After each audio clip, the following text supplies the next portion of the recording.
Hey guys, Coach Derek here from the Soul Boxing Podcast.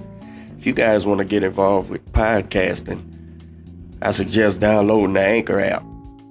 It allows you to share your podcast over several platforms, including Spotify and Apple, just about all your major platforms. It has the production stuff built in. You can add background music and whatever you want. Remember, download the Anchor app.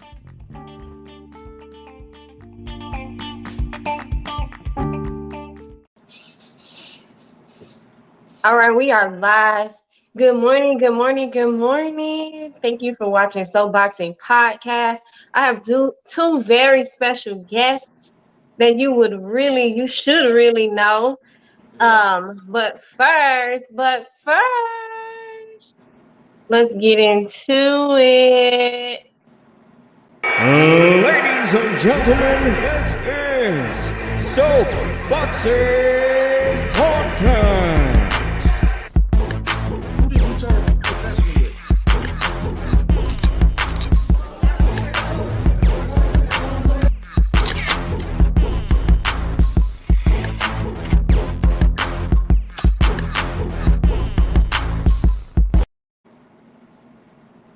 All right. How y'all doing this morning?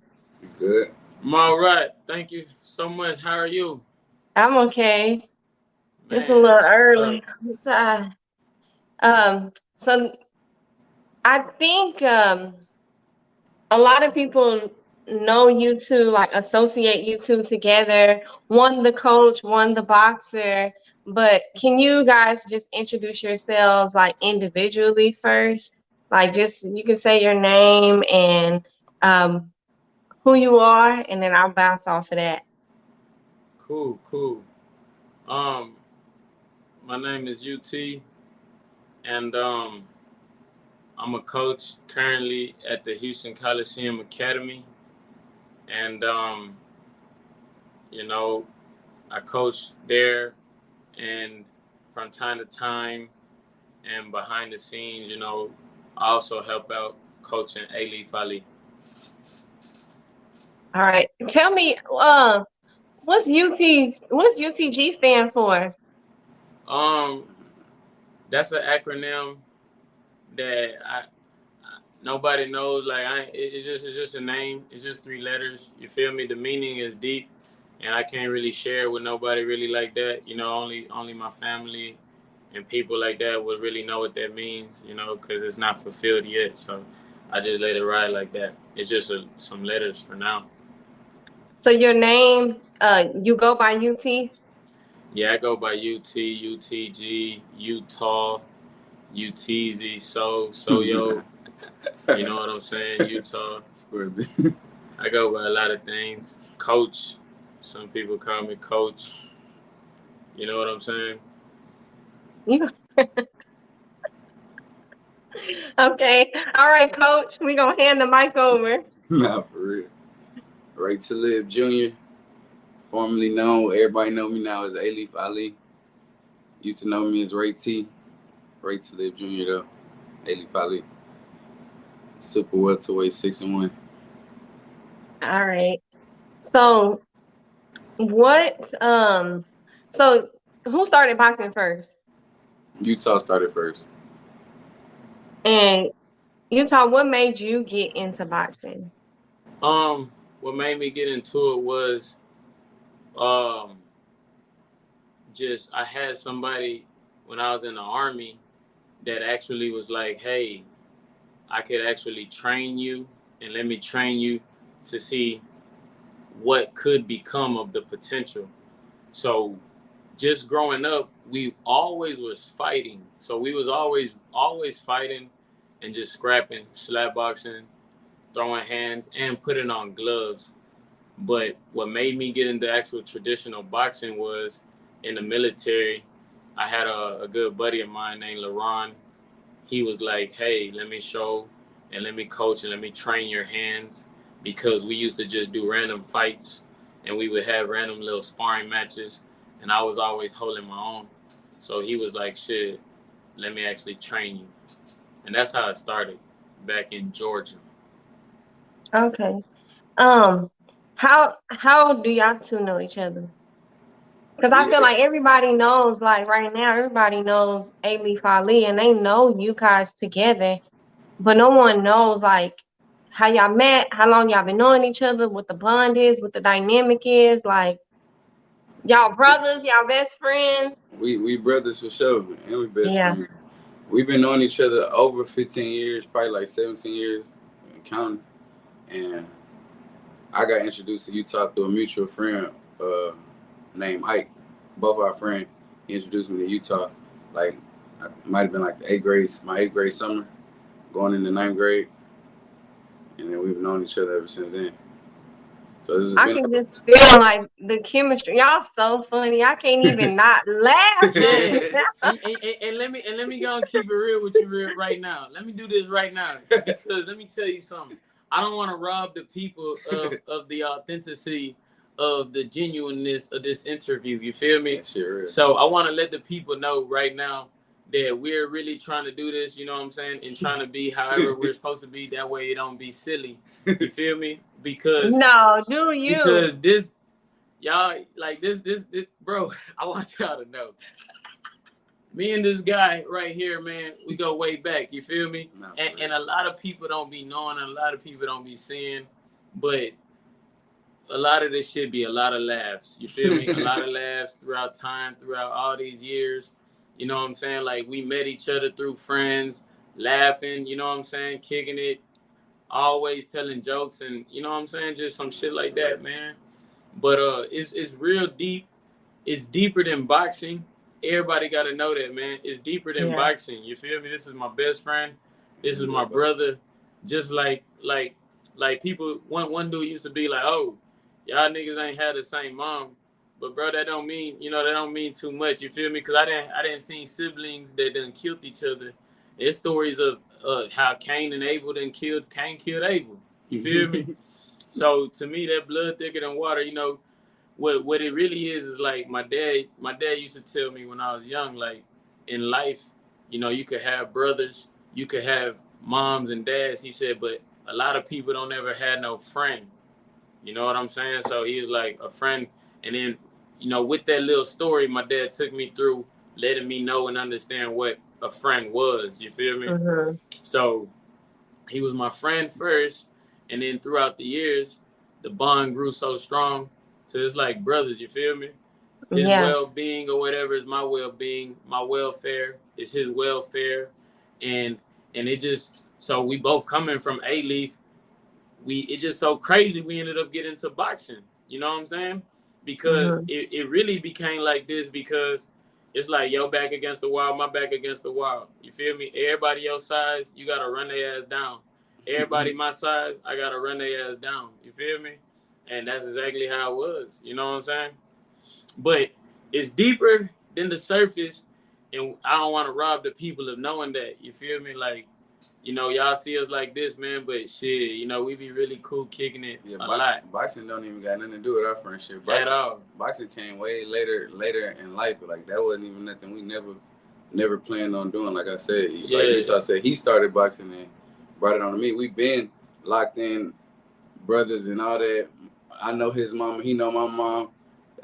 Like, we so tight to the point to where if my mom don't know where I'm at, and if she call Utah and Utah don't know, she gonna be scared. Like, if she gonna call Utah, like, you know what I'm saying? If somebody call me and I don't know what Utah got going on, they gonna be scared. Like, they may call all type of options, but if I don't know where Utah is at and Utah don't know where I'm at, that's how tight we is. Like, that person actually gonna be worried, like, for real, because like, ain't no way they don't know where each other or what each other got going on. And this could come from my mothers, you know what I'm saying? I don't get no deeper than that. And that's rare. Like, people like you said, they rarely have friends. Like, nah, for real. Like, you can't trust nobody, but I get it. I'm not here to fake it. People don't be having friends, dog. People don't have friends, dog. You feel me? No, for real. You think that they're your friend, but then, you know, it's a lot of jealousy or whatever. But I can see that's not how it is with y'all. You can just feel we both the had chemistry. Plenty of friends for a long time that we don't. I mean, they're not really just friends no more. So we understand friends grow apart, but like this different. Like this my brother. Some people it's like this family, bro. Locked in. Yeah. I think it's I get it because I got a soul friend, and that's what we call each other. We call each other soul friends because we met, and it was like, I think you're my soulmate, but it's not like, not in the intimate way, but it's the same way, and no one can understand it. And people they say like weird stuff all the time, but it's like, nah, y'all don't get it. Like, you just don't get it. We get each other on a different level, and that allows us to grow in different aspects in life. So yeah, boxing is just a part of y'all bond. I'm pretty sure y'all do. I see y'all play chess. Y'all sharpen each other's minds. Yeah, for sure. Since day one, it was a mutual understanding of a friendship and a relationship for the greater good and the greater picture. So, sharpening each other, competing, trying to make each other better for the common and the greater good has always been in the formula, has always been in the fabric of the friendship and the relationship. What is that's cool. What does a disagreement look like between y'all? Just like how, it's funny because we got so much understanding. We will agree to disagree and understand it. Like it's never nothing. It's never no like stopping the wall. Like never none of that. It's funny. It's like, okay, I feel you. That's that's how you feel. Okay, that's not how I feel, but okay. No, like and before it's like that, we'll make sure we understand each other completely. Like, if you do choose to go right, you got to let me know, lace me up so I can understand you. I might go left, but I'm going to let you know why I'm going left. You feel what I'm saying? Yeah. And why you going to go right. And then it'll be like, oh, you know what I'm saying? So even if it is a disagreement, it'll be very, very understood. That way we always on the same page. I promise. Yeah. We always so it's a lot of accountability. So it never feel like a disagreement. Yeah, never really. It never, it don't even never feel, it don't never. Since day one. Since day one, like, for and I ain't, we're not making this up. And I also want to say this too, because some people think that we are always just the same. No, we different. Man, we so damn different. I'm a March Pisces. This man is a February Pisces. You feel me? So to me, that kind of. There's definitely a difference. Yeah, that kind of struck me as interesting. How we ended up being the same Pisces sign or whatever, but he February, I'm March, and I'm telling you that's a big difference. Like we're very, very, we on the same like this, but very individual at the same time. You feel me? Look, so I get that because my soul friend, I'm an August Leo and she's a July Leo. Okay. And so we're very similar, but we're very different. Yeah, saying we very similar but very different. Yeah, we're very similar but very different at the same time. He's his own man at the end of the day, and I'm my own man at the end of the day. I have to like Utah, you like me. We very flashy. Me and you very flashy. Yeah. My friend and Ray, they not flashy. Yeah. Hey, but this funny. I just gotta point this out real quick. I don't know who told him to do this, but I was already planning to wear a black hoodie. Yeah. Notice how he got on a black hoodie too, bro. It's too silly, that. Yeah. Little stuff like that, but that's funny. But yeah. Oh, Utah, your haircuts. What's the symbol behind the haircuts? Okay, it's like a warrior haircut. What's up? Yeah. So the haircut, the Dallas shag. You know what I'm saying? I fell in love with the Dallas shag out there when I was in Dallas. A lot of people don't know that, but let me go and say that because this would be good for the people to know. My last 2 years or whatever, I was actively an amateur competing. I lived in Dallas. You know what I'm saying? To well-round my skills because I had an opportunity to live out there. So I went out there. I was at Maple Avenue, and I stayed out there for 2.5 years sparring, and I had about 3 amateur fights. Out there, I should have had more, but nonetheless, that's what took me to Dallas. And when I was in Dallas, I kept seeing everybody with these drop shag haircuts, and I was like, damn, you know what I'm saying? I think I just saw it and I caught a liking to it. You feel me? Trap Boy Freddy and Yellow Beezy and them type of guys, they started making it real cool with the music. So I was like, man, shit, I had told one of my barbers, shout out to my boy Jared, and I told him to give me the shag, and I didn't had it ever since, man. You feel me? Ever since I came back from Dallas, I just kept rocking with it. You feel me? It's like the part of Dallas that stayed with me. Shout out to North Dallas. You feel me? I would have never known that. Maybe because I'm not from Texas. Do people know stuff like that? Do Yeah, they yeah, a know lot of like, people, oh, yeah. that's the Dallas People know shag? this. Yeah, people know it's a Dallas haircut. Hey, y'all. If you from Texas, most people should know that's a Dallas shag. Oh, Dallas and see, shag. here I am like, is it a warrior haircut? Yeah, I mean, we in Houston, but most people should know that it's a Dallas shag. Okay. Yeah, but I get asked about it, you know, all the time. You know, some people they'll see me, they'll be like, "Man, he from Dallas," and I'll be like, "Nah, I'm from Alief." You feel me? You know what I'm saying? I just be like, it's just my haircut. What does it mean to be like from Alief? Let me tell you exactly, man.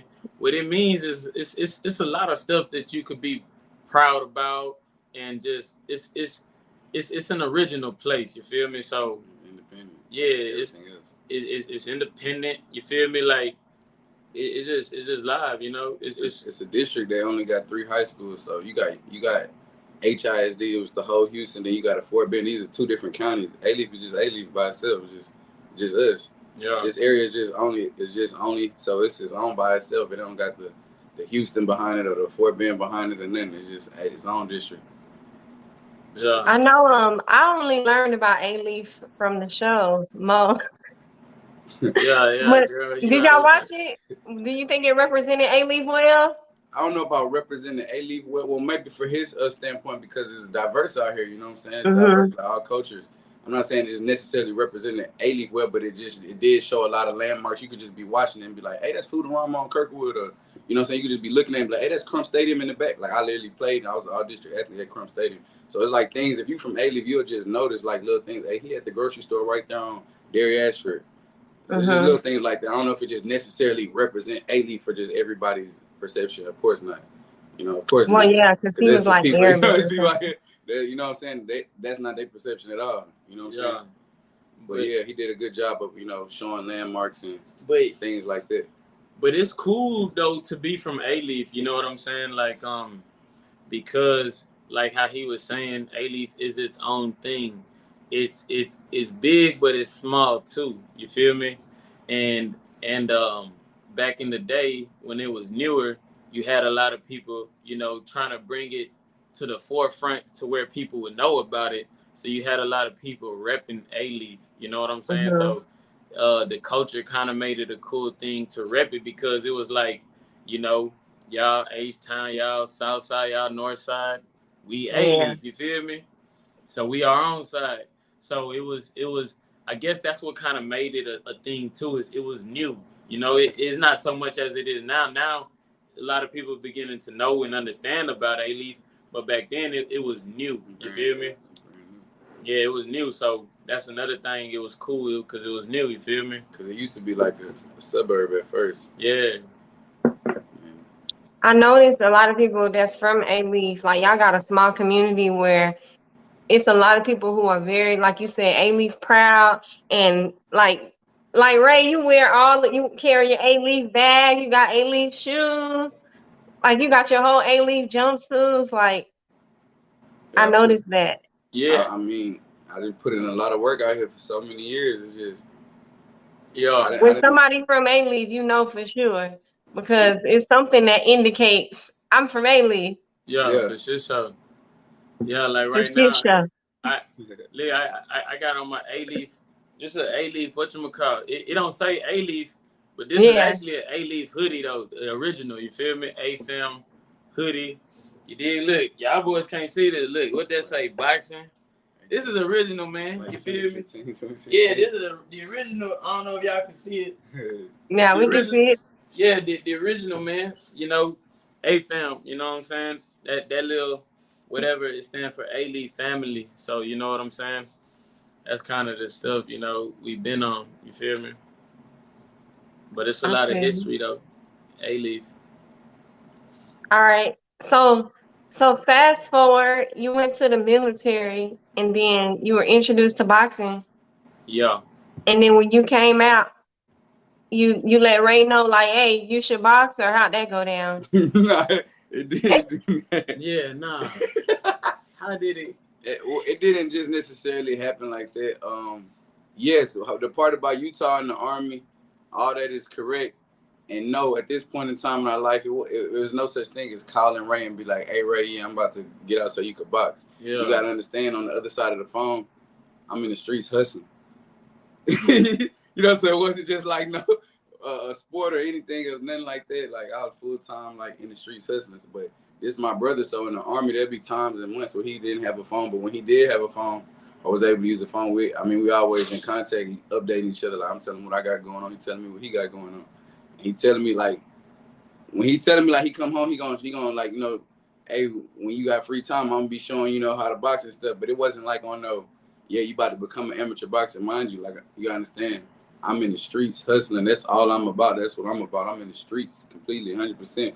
He ain't telling me. So that idea to you was like, yeah. So he not telling. He was never telling me on some, hey, you about to become an amateur boxer or you about to become a pro boxer. It was more like like he said, we always grew up getting in the gloves, squabbling and getting in the gloves, slap boxing, punching, having gloves before we even knew, watching boxing, all that. That was normal. So him telling me, hey, I'm about to get your hands right, that was just like, okay, some regular stuff. It wasn't like you about to compete. He was just telling me, you know what I'm saying? So yeah. When he came home in my spare time, when I wasn't answering my phone, like he started showing me how to box. Like the first thing he did was, I remember I had the townhome.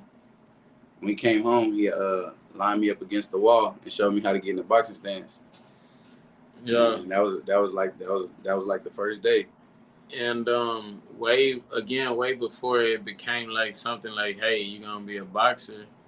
We literally was just learning and sharpening our skills just for whatever to life, like literally to like it, but we didn't see, and I guess, you know, that prize effect. You feel me? We ain't see that shit until one of the dudes from around the block, from the neighborhood, would come and try to challenge me and try to challenge us, and then be like, well, he was smaller. Well, like he's bigger. Yeah, he was big, but he was scared of Ray, so he would challenge me.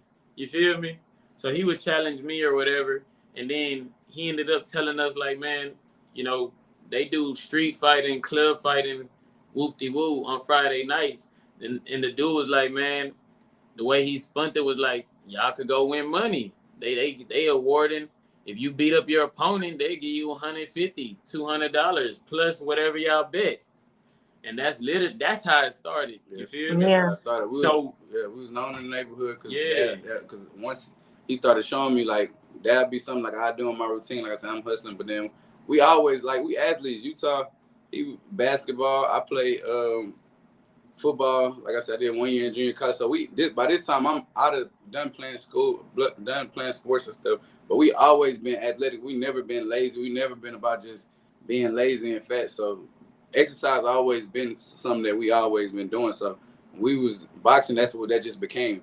That part of the exercise was boxing work. So people used to see us in the neighborhoods and stuff. So like you said, we used to be sparring people. People want to compete against us, thinking they could beat us up. We always winning. Utah always flushing everything. Always. For some reason, they want to call out Utah. Used to be scared of me. Always. You know, but that Utah used to flush everything. And nobody could touch him. Like, his defense was A1. Yeah. But like he said, one time they were telling us, like, hey, they fighting up here at the clubs, like at the strip clubs and stuff.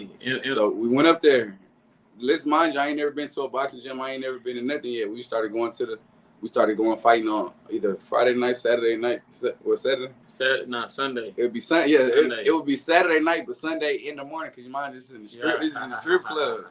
It's dangerous. It's people. It's dangerous. They end up betting. It's guns, all type of stuff. Niggas get mad because they homeboys get knocked out. Yeah. But we had a run up in the clubs for a minute. A lot of people know about it too. Like a lot of people that's in the streets really know about it. Like, no, I came from sparring and beating boys up in the club. So we was doing that.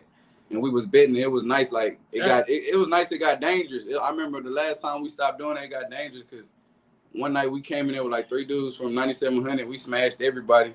You know, you in a strip club. It's nighttime.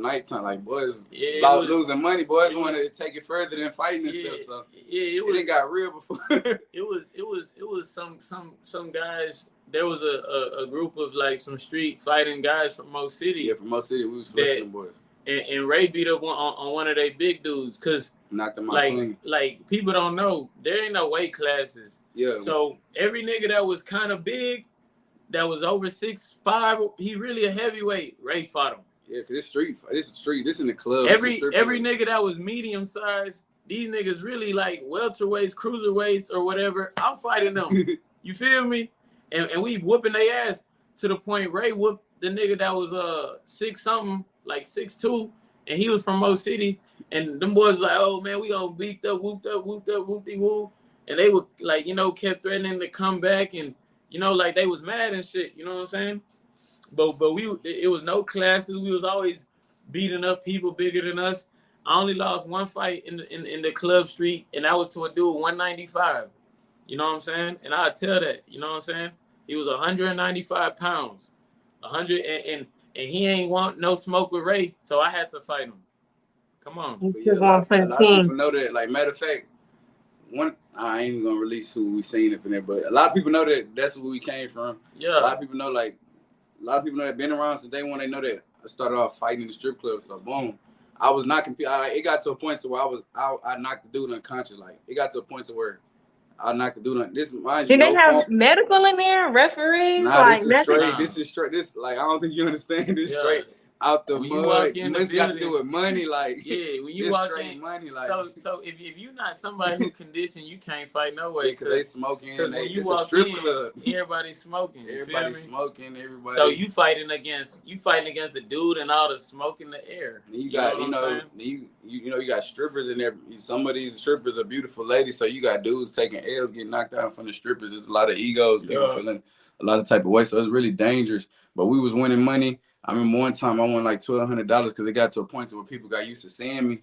like 2-3 weekends in a row, and they betting. My people coming through and they betting all the money. It was getting real. Yeah. And then like so to say from the beginning, Ray was always like a crowd and a prize fighter and a crowd favorite. I would whoop a nigga and it would be systematic. I'd break a nigga down. I'd beat the nigga ass. He wouldn't touch me, but Ray would get in there. And they'll give him a nigga that miscalculated some shit, and Ray will hit this nigga and he bow, you know what I'm saying? And so Ray always been a favorite to the point, he not lying. One time, all of our partners, every last one of our partners came and put up money on Ray, you know what I'm saying? And at the time, he was only like four partners, but they all came through though. And one of my older brothers, his partner came through, and they like, yeah, we betting on Ray. So, you know, Ray was always. So when they put the money. When I put the money down, y'all get a percentage of it? No, it was straight bet. You get a prize. We get paid for fighting. And you got paid for fighting and winning no matter. Yeah.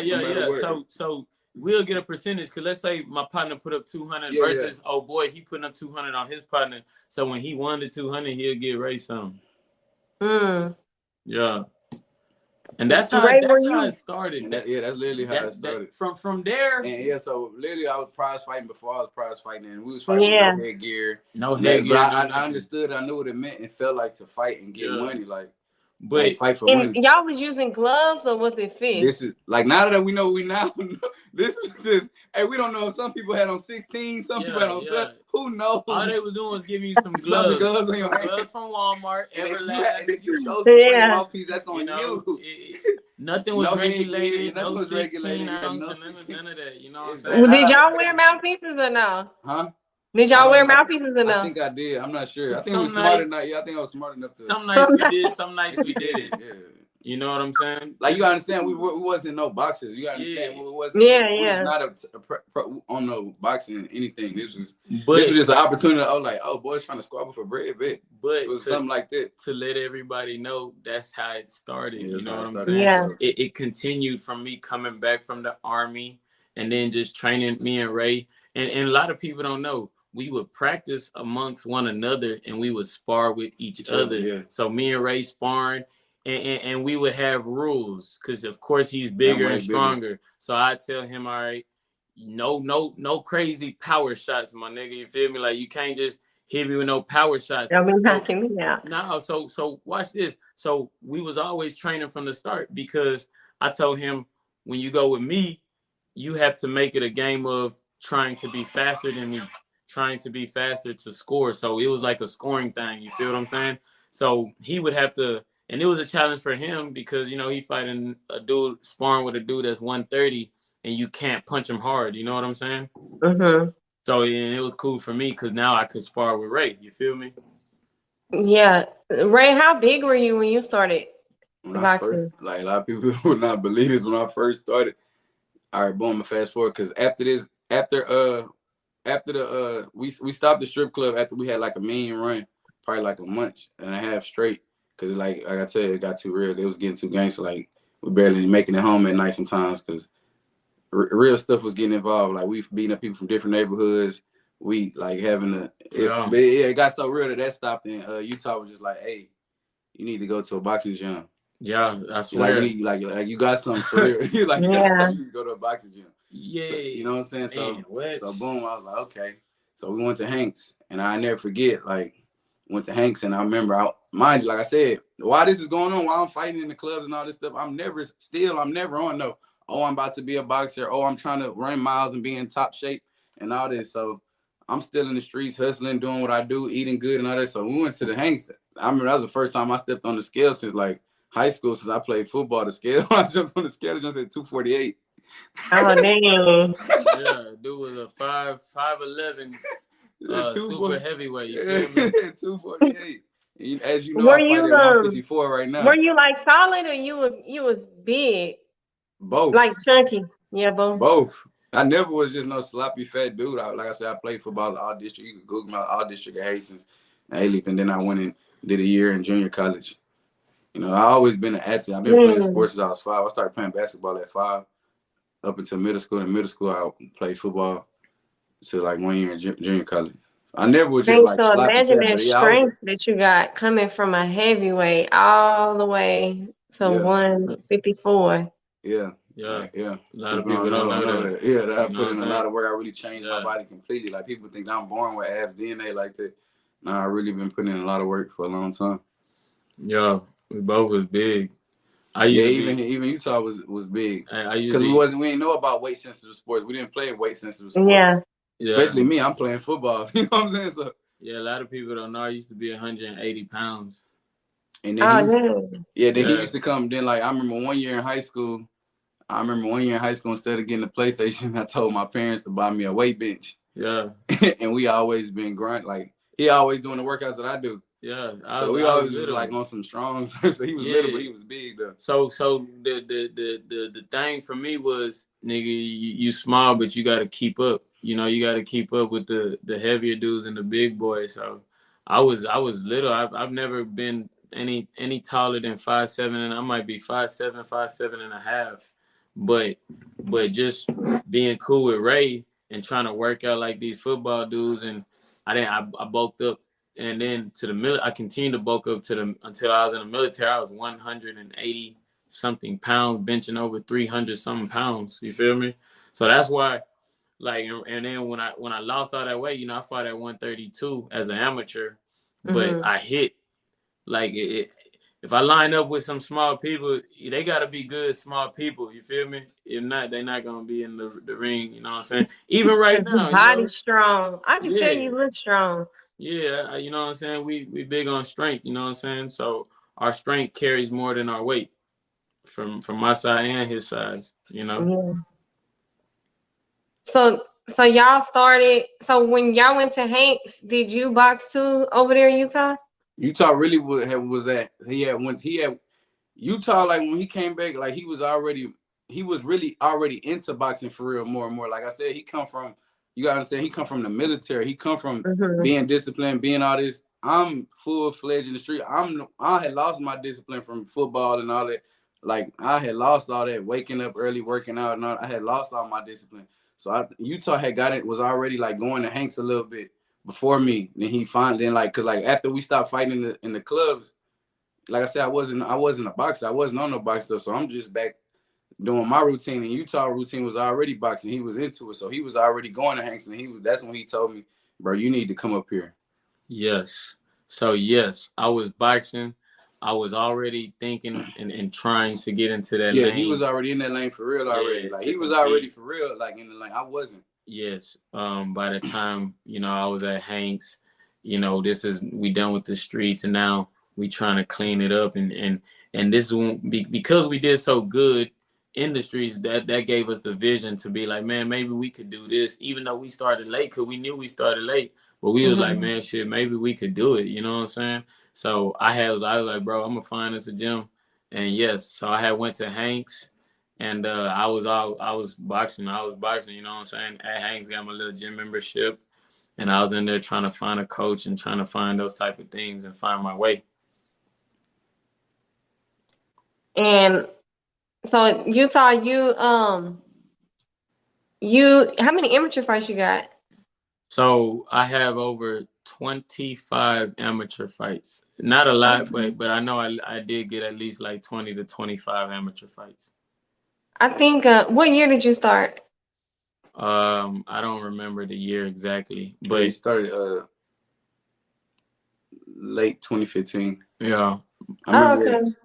So we kind of, well, I was gonna say we started at the same time, but we didn't. I got less fights, and I started longer. He might have had his first amateur. He might have had his first amateur fight in 2016. Yeah. Okay. Yeah. In 2016, because I remember I had. Yeah. But I definitely did start first, though. You know, I did start first, training, get into the gym, like he said. You know. And even getting with a coach, you know. Yeah, he with a coach like me. I always from the beginning. I don't know why. I just like when we went to Hanks, I was just more on a more stubborn route. Like as far as like when I went there, like I don't know. I just always had my own vision. Like for it.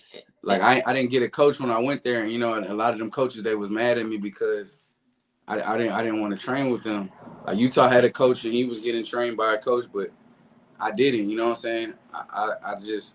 It just didn't feel right from the jump. I always felt like, man, it's supposed to feel a certain way. Like, I'm big on trust and loyalty and all that. And I just feel like, I don't know, it just didn't, with none of them coaches, it never felt right. So I will always have Utah training me while I was there. Even though I'm knowing that we don't know everything, Utah don't know everything, but I know that he got my best interest and anything he do know, he gonna give it to me before, like where the coach, he may know everything and all that, but he don't trust me, he don't mess with me, so he ain't really doing nothing for me.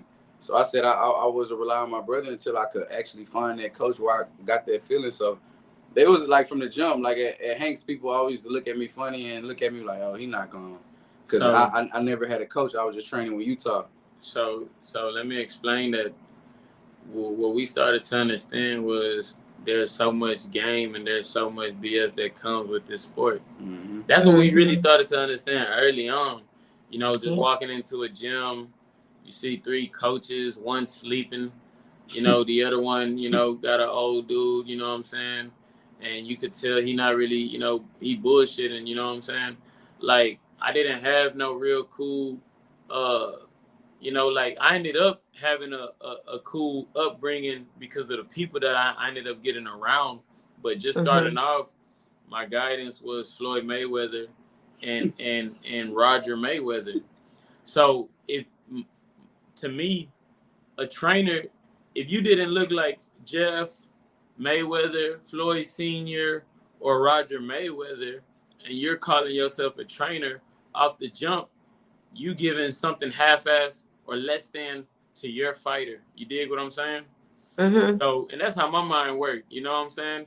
Because this nigga Floyd is the best, and it looked like he looked like, one, he trained himself hard, and then 2, it looked like his uncle and his dad and all his uncles, it looked like they was also very good trainers, and they was training him hard too. To me, it's a simple something to understand, but it made sense to me. So we started to learn early on, and I guess like I was like, I guess you could say I was like a test dummy, or I was somebody who went a pioneer. I did the shit first because we went early on. I hired this trainer. I didn't know he was a bullshit trainer, but I hired him first. Ray didn't spend that money. I spent the money, and then after about a month of training with the trainer, I now understand that he's a bullshit trainer. He's stringing me along. He's a bullshit trainer. He's stringing me along. He doesn't really have my best whatever at his interest. These are the type of stuff that we started to understand. So now we're explaining the story. So at that point, I began to say, you know what, brother? we already don't have a lot of money, so we don't have no money and no time to waste. And what started to give us this confidence is because after like our first week in the gym, they made my bro spar with somebody who had the trainer, and I'm not gonna mention no names, but the trainer, he had been training one of his fighters and clients. You feel what I'm saying? Mm-hmm. So I want people to understand that, man. I might not talk a lot, but I know what I be looking at. You feel me? Like nobody gonna play around with me. That's why I carry myself a certain way, because I respect people, so I want the same type of respect. But long story short, what grew with that confidence is because Ray beat the guy up bad, busted his nose. He did everything that he wanted to do to where the dude was scared, and he never came back to spar with Ray ever again. And he had been training, he had been sparring, he had on boxing shoes, and I have to note that detail because we didn't have on boxing shoes. You know, and another thing I have to note was the trainer was talking down and telling us the reason why we need to pay for this trainer over and versus this trainer. And he was saying all of this stuff until the day Ray sparred his guy. Up until this day, me and Ray, we would come in there and we would train, and I'd train Ray, and they would discredit me. They would down talk me, they would belittle me, and they would tell Ray that he's not learning well and he's not doing good because how is his best friend gonna be his trainer? And you don't got no experience. And I ain't got no experience. And what people think is that we just naively doing that. We already understanding and knowing that we don't know everything. They don't know that. I'm comparing they sorry ass to Roger Mayweather. Yeah. How about that? I'm comparing you to Roger Mayweather. Nigga, you suck. You feel me? And he ended up bled the dude, man. Busted his nose, everything. And so after that point, I'm looking at a trainer with over 20 years experience, fat, sleep, you know what I'm saying? Never know. To me, I would say that he was a bullshit. You feel me? A bullshit type of dude. And now I'm looking at you and your dude get beat up by me and my dude. You know what I'm saying? Me and my partner came in there and whipped on your guys. So, and not to mention, I was sparring his pro, who was at that time had like over 5 professional fights. I had 0 amateur fights at 132 pounds. He fought at 126. So all I say that to say, what they were saying, it didn't match up to what we were doing and the actions we were doing. And that's what gave us that drive to say, you know what, bro? Matter of fact, all we really got to do now is you work a little harder and I work to get a little bit better as a trainer, and we have a good shot at something. I swear that's it. Like, if you can understand that, I swear that's how it came. And you know, just being in boxing for so long, you start to understand that it's a lot of shady shit in boxing. Everybody talk about each other, and we talked about it before. Quick. It's 2 types of poison. You just gotta pick it. You want rats or you want snakes? Yeah, like which one is it? And me, people, like I said, at Hanks, they was talking about me crazy because, you know, but I'm not dumb. Like, they like, you know, y'all don't know everything. It's boxing is the hardest, which I'm understanding all that stuff. But just because my brother may not know everything, I'm not finna settle for less with a coach who I know is not have nothing good for me. I said I'd rather do it with my brother. My brother, like, I just ain't, because boxing don't make or break me. It's not my life. I'd rather do it with my bro, somebody who got the best interest, until we find that coach or find that relationship that we know that it's gonna make sense. You know what I'm saying? Yeah. Look, when knowledge is accessible at the fingertips, it's nothing that anybody could, like, there's no amount of experience that you could tell me that's gonna make me better when I can just go easily access it, like, on my own. Exactly. Yeah, it's true. And especially like when I feel like y'all are like energy people. You lead, you know, you do things with your soul and you can feel vibes. I'm like that too. If it ain't right, it's just not right. No, for sure. And we're not moving forward. And one thing we learned early on is boxing is not the sport to be, you know, playing around with. You know what I'm saying? Time, right? Yeah. And we already knew we came in. Oh yeah. So at this point, boom. The spar, I think the spar, I don't know what time I actually started taking it serious, when I was just like, oh yeah, I'm gonna really get it some run. I might have think, like you said, Utah, I think like it had to been one of them times, like what he said, when I sparred like I said, I'm sparring guys that's been getting trained by a coach, and this whole time they talking down on me. They would talk down on me every day, pretty much to my face, telling me I'm tripping because I'll just come in there, do my own stuff, work out hard. They'd get mad at me because I'll come in there, jump rope for an hour. Like little things about just working hard, they'll be mad at me. Like, why you jumping rope for an hour? Yeah. Like just little thing, they would get mad at me. Then I'd train with Utah, and they would just always tell me like stuff like, you got talent, you got potential, but you know. But like I said, I think I really started taking it serious because mind you, at this time now, I didn't caught some like serious cases. Like now, boxing then became like a stress reliever and like just a getaway, and like so I'm starting to go to the gym a little bit more, like because I never was on a routine like as a boxer, like really going 4 or 5 days a week. Now I started going a little bit more than I think when I started sparring, and then that's why I started taking it a little bit serious. Like, man, I'm gonna try to fight amateur, and then still at this time, like even then when I was thinking like that, it still was never like, oh, I'm about to be a pro. It was just like, man, I'm doing it. I'm in here sparring. I can at least give me an amateur, some amateur fight. You know, I want to test my hand. Yeah. Competition is like in me already. You feel me? I've been playing sports, so the urge to compete. I've always been a competitor. That was naturally in me. It wasn't necessarily, oh, I'm about to be a pro and I'm like, shit, I'm in here. I ain't scared. I'm about squabbling. I want to compete. It was more like something like that. And so then I started taking serious, like, oh yeah, I could have an amateur after I started sparring people. And I'm like, these dudes been doing it. They talking about 6-7 years, and I just beat his ass. He ain't, you know what I'm saying? So I'm like, I knew I had talent. God bless you. God bless you. And then we started taking it a little bit more serious after that. Yep. So Utah, you had your fights first before Ray? Yes.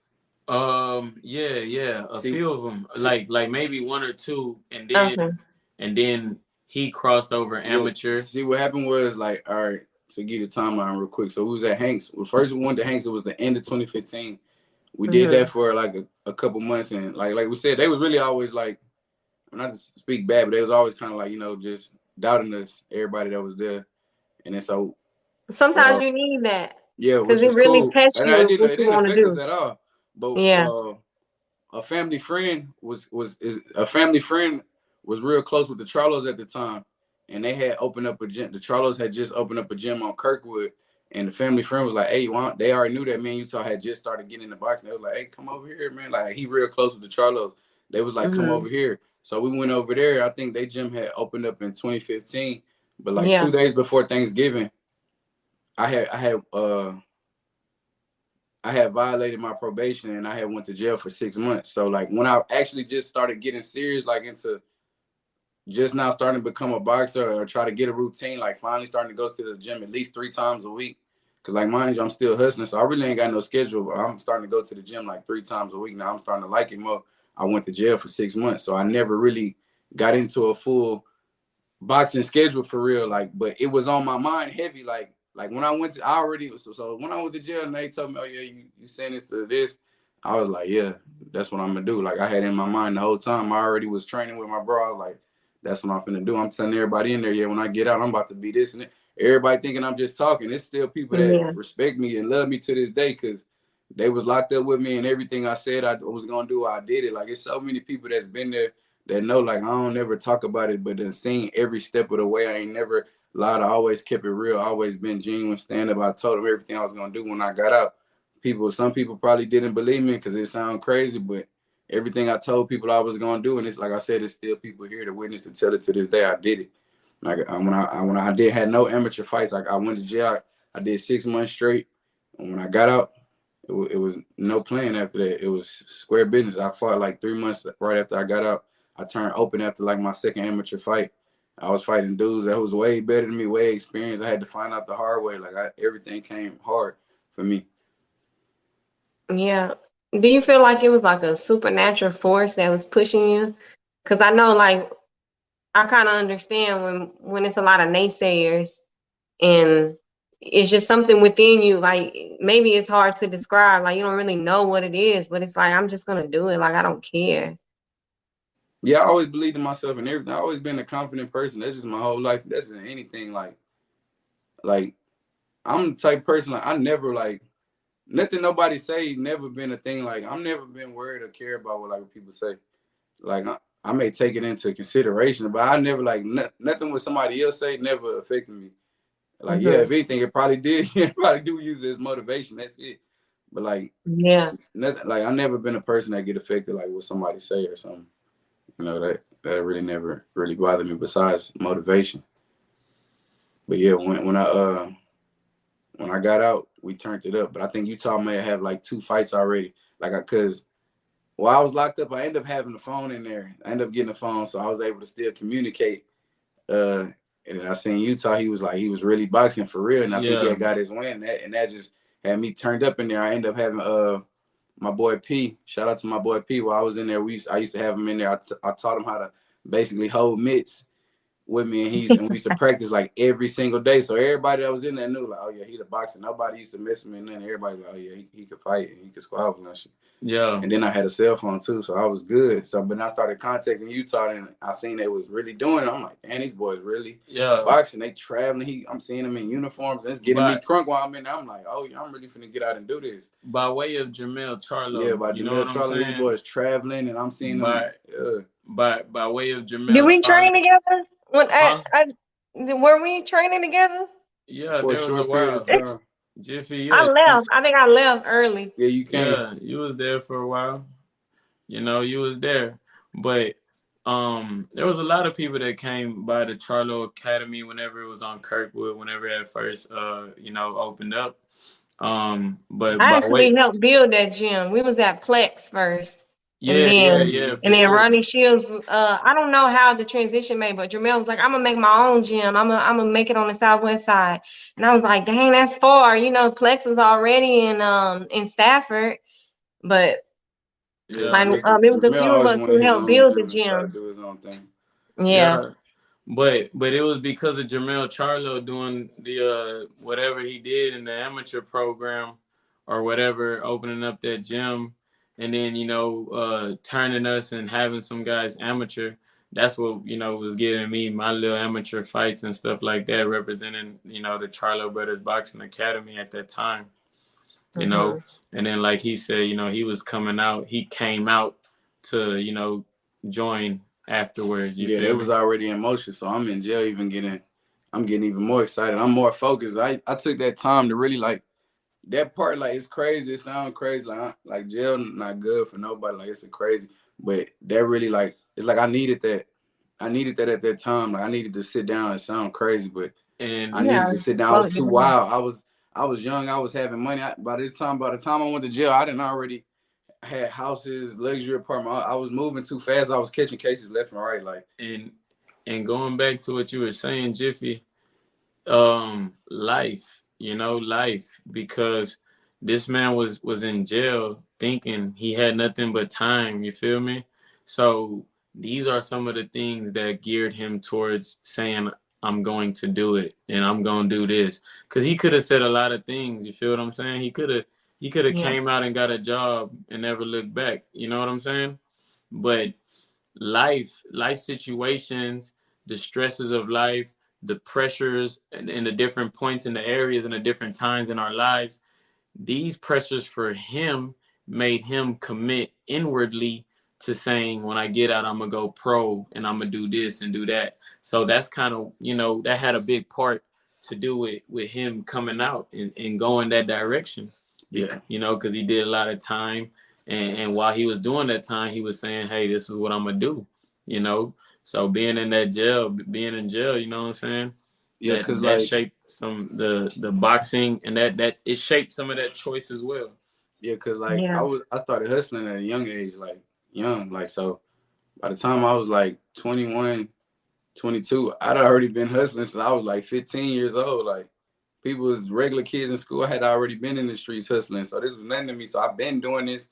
I've been having like money and buying cars and renting houses way before people my age and our age was already doing this. At one point in time, like we got the footage and everything. Like, we was neighbors. Like, I rented a house and Utah had a house right next to me. Like, this is when we were in our 20s, young 21, 22. So a lot of these things I've already had a long history in the streets. By the time I reached the age 22, 23, I'm already 6-7 years in, because I've been hustling and everything since 15. So when I went to jail this time for 6 months, and my daughter, she about to turn 1, you gotta understand, I didn't already caught a lot of cases and I just had the luxury of either having the lawyer money and beat them and all that stuff. But I knew like this time when I went, and this was a different time. Like this time I couldn't get out of it. They was like no bond, no nothing. Like my rap sheet then finally came up to me too many times where I ain't had no get out of jail free, and that's when I kind of like realized like damn, I had to make a decision. Like my daughter was one. I'm in the streets. I left school.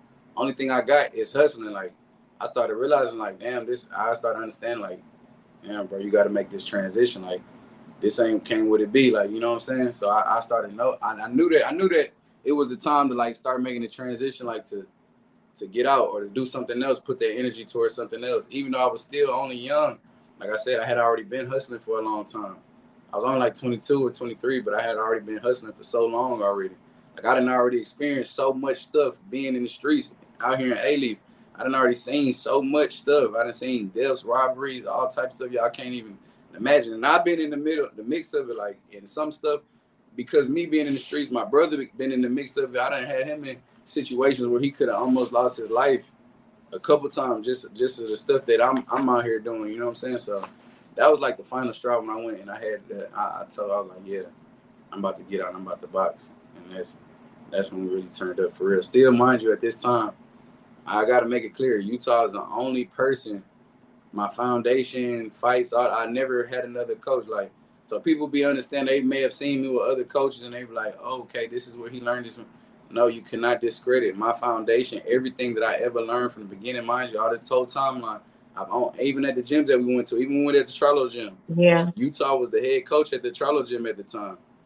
Mm-hmm. Kevin Charlo dad and Jamel ended up getting cool, and Charlo came and started working with me probably like for like a month. You know what I'm saying? But up until this point, so when I get out, I'm still training with Utah, and then now we turned up. Like I'm training every day now. But now we turned up. Then boom, I had my first few amateur fights. Mind you, I still don't have a coach. Utah, my coach. My first fight, I want to say Jamel Charlo worked my corner, but my coach this whole time up to Utah. And when we at that gym, there used to be other coaches because Jamel never had it was never like organized. It was a brand new gym, so coaches would just come in and fill out and see the process. Yeah. I met a coach that I ended up working with for like a year named Coach Tamir from Kazakhstan. I met him because he used to come up to the Charlo gym and help out me in Utah. But still up until this point, when I got out in 2016, my first coach, like a lot of my amateur fights, you can see Utah was in my corner. Like we even got video of me knocking people out. Utah is the one that's in my corner. Like I didn't get an official coach, start working with an official coach until 2017. I started working with this guy from Kazakhstan named Tamir. What's the chemistry like in the corner? Like Utah, what you doing while Ray's fighting? You screaming or what's up? It all depends. It all depends, because again, we talking about fighting, and now we talking about professional fighting. So that's when I learned that I'm not always professional. You feel me? Because when it comes down to just fighting, man, like I said, well, let me put it like this. To understand that it's a fight, that's what I understand first. And then the second thing I understand is that it's professional. People are watching and, people are around. So I be trying to make sure, that I'm not overdoing it. But the way I am, I like to try to stay calm, and I like to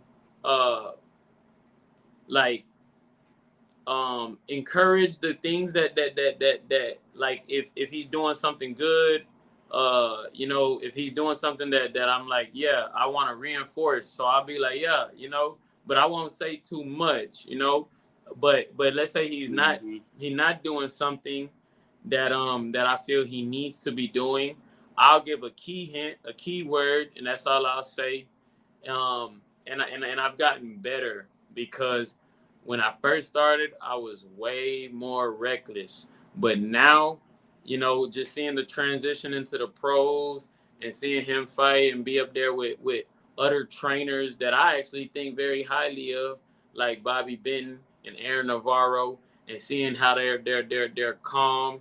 You know what I'm saying? I'll wait until he get back to the corner for me to go over those things that he really need to work on. You feel me? In the round, if I feel like I had to say it, I'll just say the key word and he'll understand. And then we'll wait to get back to the corner, and then we'll go over in more detail, and I might express more so. But before, man, you were liable. You could hear anything. You know, I'd be in the corner. I remember shit. Some of the officials, they used to be like, "Hey, coach, calm down. Coach, calm down." Like they'll tell me on the bench or the side or whatever, calm down. And it's not that. This new for you gotta understand. We literally come from the streets, and we just talking streets and strip club fighting. Yeah, you understand. Then, like in my amateur career, I'm having knockouts in headgear. So he in the corner, like it's just natural. Like this is brand new. We in the corner, boom! I knock a dude out. He jumping up out of the seat, like even though he the coach. Like they have to tell him to calm down. He might get a DQ. You know what I'm saying? Just little stuff like that. It's funny. And then I also will feed off of the energy. So. Most of the times it's always one of our partners that's coming too. So, you know, I feed off of the energy of my partner that came too, you know what I'm saying? And we only here for the fight. So, you know, so pretty much all I'm saying is I had to really kind of calm down because coaching for me was I was yelling. I could be very loud, and it could have been positive or negative. It could have been vulgar. or you know the right words, you know, profane or whatever. Bless you. So I really had to learn how to calm down, not curse. You know, you can't say hit that bitch, knock that hoe out. You know, like I learned to not say stuff like that. Man, fuck that nigga. Like I learned to not say those type of things. You feel me? And say shit like jab back to the body. You feel what I'm saying? Go back downstairs. You know, I used to be like punch that hoe, right? Hit that nigga's stomach, bro. You fuck that nigga shit. You know what I'm saying? No, it's still some coaches like that.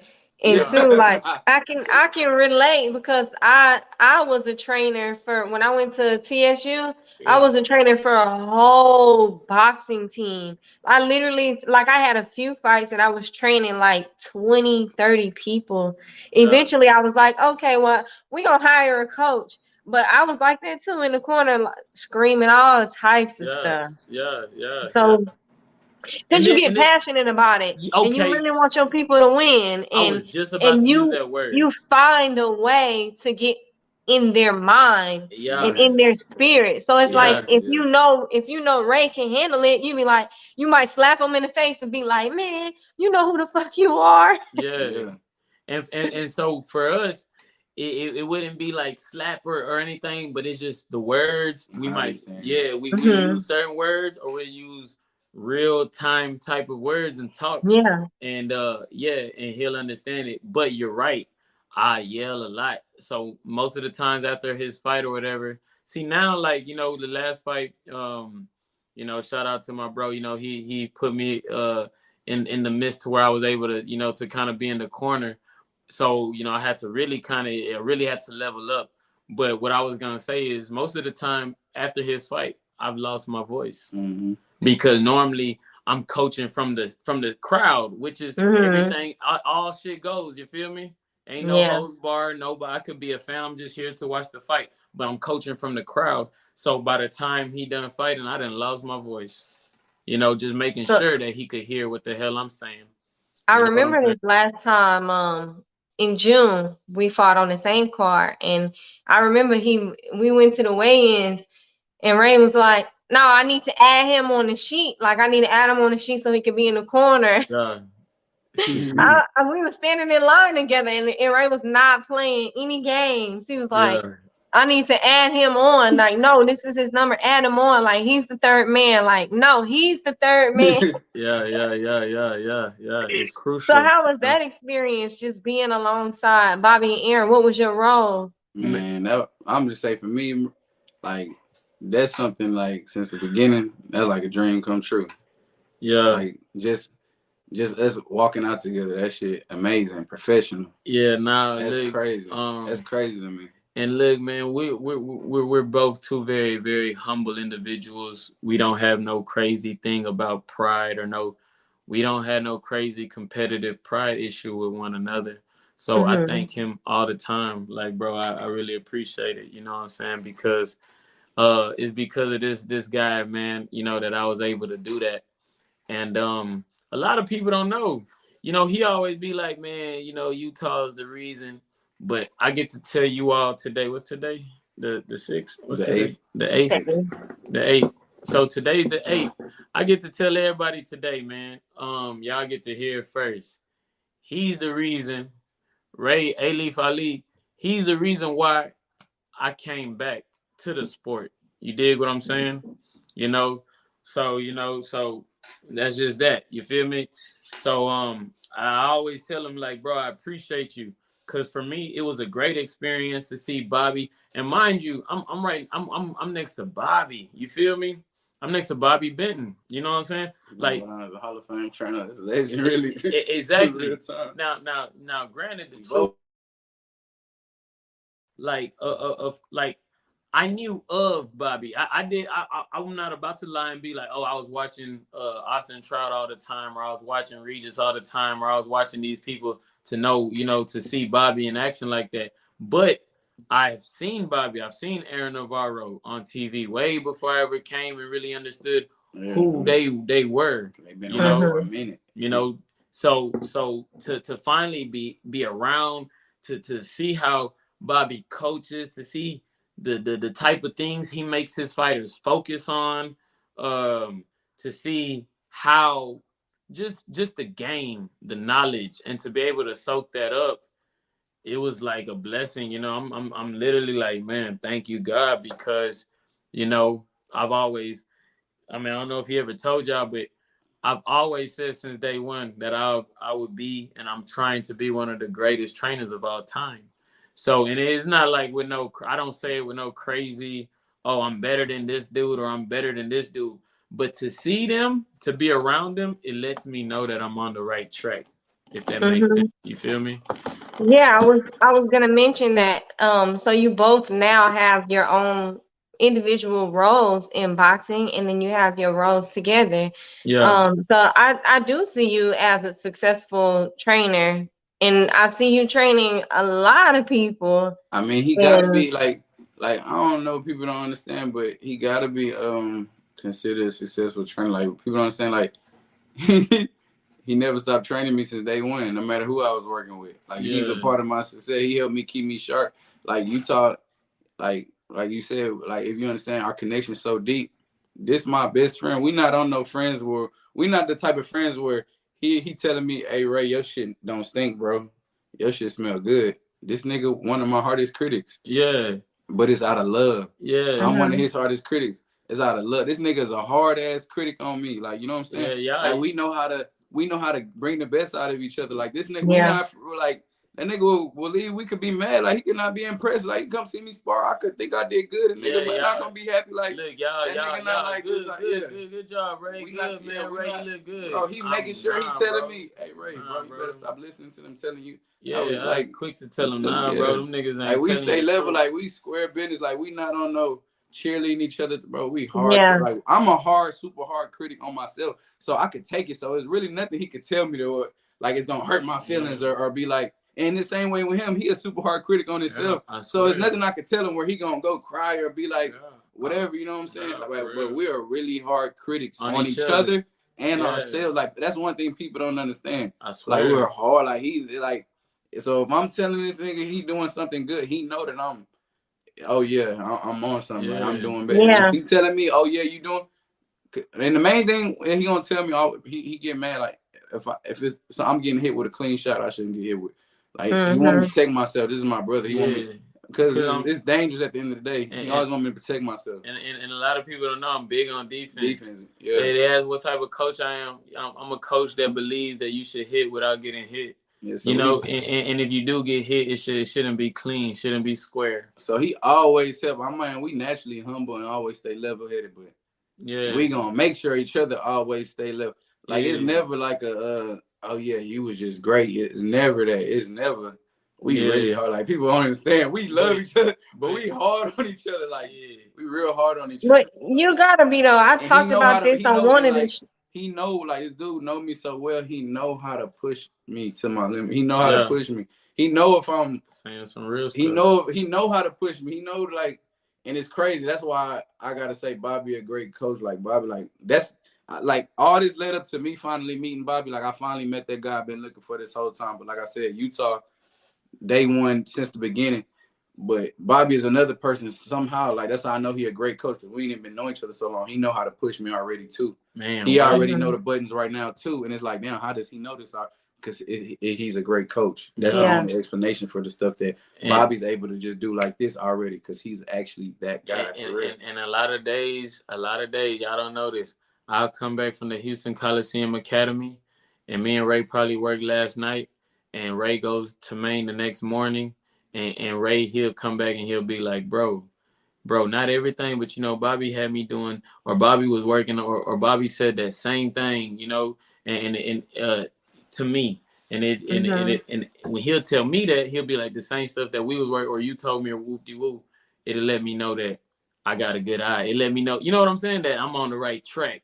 You feel me? If I'm telling you the same thing Bobby told you, or we going over the same concepts that you going over with Bobby as a southpaw, it let me know that I'm doing something right. You know what I'm saying? Yeah, we like big students of the game. We are, and just in life, we always share knowledge with each other, just in general. Yeah, a lot of people don't know that, man. Like, you know. Yeah, we never on some like ego type stuff. Like, we always learning. Like you said, it's a blessing. It's crazy that I am around Bobby and all them like that. And Bobby, my head coach. And Jiffy, I gotta thank you, and I want to say this too, man. That way people can know. I really thank you, and I really appreciate you for having and putting this together. You know what I'm saying? Because again, you all only hearing about me. Y'all only seeing me. Y'all only even seeing me right now because of my bro. And I got to say that. So y'all too, y'all done made this day happen, because UT was ready tonight. I didn't give a damn. You know what I'm saying? Like, when I came back from Dallas, life was hard for me. I didn't have a good coach. I didn't have a trainer. And you know, by this time, Ray was already a pro. I just want to know. Yeah, he was already a pro. He was working. He was at G&M training at the time, and I was just coming back from Dallas. So I want to let y'all know. I'll say it again. Like, I didn't care. You know what I'm saying? I didn't care for boxing. I was about to get caught up in the streets. You know what I'm saying? And just, you know, living reckless. So Ray was actually like, bro, come back, man. He's like, you got so much potential. You know, you're a great coach. You're a great trainer. He's like, don't let your talents and your coaching and your abilities and just you having a people's person type of personality. He's like, don't let it all go to waste. Yeah, because I feel like we put too much time. In it. It's like, damn, I couldn't believe it. Like, I'm pro at this time. Like, I'm like, damn, I really I made history. Like, I'm making noise. Like, man, as Alief Ali, and a lot of this got to do with all the groundwork that we've been putting since day one. I'm like, a lot of y'all don't know. Think about a fat coach right now. You see how you did that? Think about a fat coach. I was almost like that. I want you to understand. I was on my way of becoming a fat coach. You know, like, a lot of people don't know. My bro will tell you I was fat. You know what I'm saying? I was eating anything. I was not training. I didn't care. But literally, Ray and one of my other partners, Jarvis, was like, they'll see me literally at my worst. Okay? At my worst. All right? I'm not going to give you all the details, but I was at my worst. And these two guys, mainly Ray, mainly Jarvis, they was like, bro, Utah, come back. Literally, tough love. I'm giving you all the cool version. But, like, man, Utah, get up, bro. And, you know, what are you doing? You know, I had to check. They had to check me. So I'm here now. I'm a coach. And watch this. Since coming back, you know, I came back into his life as an assistant and helping him out with training. But I'm now, and then I'm very grateful for what I'm doing now. But I'm at the Houston Coliseum Academy. I'm running the little amateur program there. Since then, I've had 3 amateurs. None of them are with me no more, but they all had wins. And then they all thought within themselves that they no longer want to box. It's not something, you know what I'm saying? Boxing was maybe a little bit too hard for them, but they all had wins. And in their normal life, they're all doing good as young men in the world. And I'm happy with that, and I'm happy with my life and where it's going right now. But again, I'm gonna reiterate, I wouldn't be here. I definitely wouldn't be here doing this interview, doing none of this. You know, Jiffy, I appreciate you, but if it wasn't for my bro, like saying, you know, Utah, you need to get back to it. So that's why I'm here right now, and I'm very grateful for this opportunity. Well, I'm glad you came back because boxing does need someone like you who is very passionate and involved and just hands-on. I'm pretty sure you changed a lot of kids' lives, and All of them. you're changing adults' lives and minds and A lot bodies of too, people. and you motivate a lot of people. You're A lot always of people say positive. Utah changed his life. Yeah, and you know, again, I don't be bragging. I don't like to talk or be too crazy or anything, but you know, Ray been with me running the longest now, of course, you know, since we started. But every other person that I trained, you feel me? Everybody, Ernest had his first fight. Everybody has either went to have success in boxing and then they stopped, or they're doing better in life. You feel me? Because with me, the training is deeper than the physical. And I Mm-hmm. always say that whoever hired me as a trainer, whoever messes with me as a trainer, I always tell them, man, my job now you hire me. So my job is to help you become a better fighter, to sharpen your skills, to work on these, or to help you lose weight. But I always tell them that if you really give yourself to me as a trainer, and because once you really, I'm going to give myself to you as a trainer. I say that the training is always for life and beyond. You feel what I'm saying? For life and beyond. So everybody that I've trained, all of the fighters, like I said, Ray's the only one that's still fighting. But from Max to Jono to David to Keem, all of these to Ernest. These are people just recently, but you have way more than that. You know how boxing is. A lot of people fall off. Like, it's not a sport not for everybody. But Yeah. all these young men are doing something positive in life. You feel me? So, and I just say that to say, Jiffy, I'm very thankful that my training is impactful. You know what I'm saying? Beyond and outside of the ring. Yeah, I agree. I think like you could just tell, like somebody who's like me, I'm a vibe energy person, and you can just always tell when somebody is just pure. Yeah. And I definitely like feel that from you. Like you're not just out here collecting checks. Like No, with the not at all. passion, the money will come. The Exactly. success will come, but it has to start here. I don't feel From the like you should heart. be doing anything that you don't want to do. That's not fulfilling. So eventually you're gonna get the prize that you don't cry. No, I'm just playing. Oh no, man! I had to wipe my eye. I know.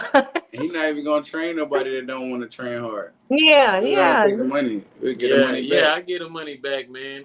And Jiffy, I'm glad you brought that up, man, because so many people think it's cliche or so many people think it's fake, but no, what you said is true. I love what I do.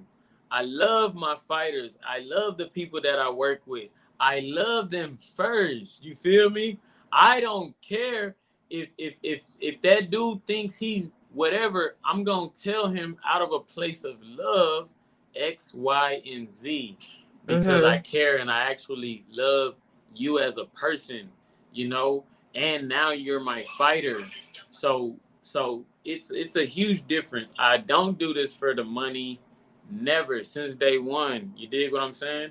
I have refunded money, and I have told kids, I have told young men and their parents that I would rather not want to train or take on, your child because of X, Y, Z. You understand what I'm saying?